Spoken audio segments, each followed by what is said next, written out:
ये है जी सऊदी अरब के शहर रियाज के नज़ारे। बारिश को लोग तरस रहे थे, लेकिन देखें आज बारिश तो तकरीबन 4 से 5 मिनट थी, लेकिन अब देखें क्या हाल हो रहा है रोड पे।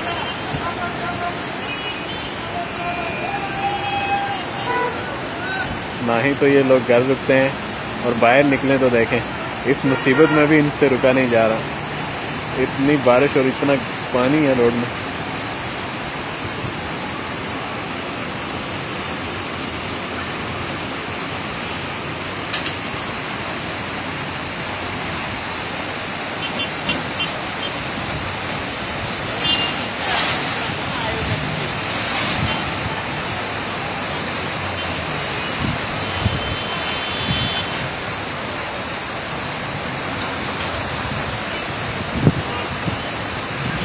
ये सऊदी अरब अल रियाद में XC21 में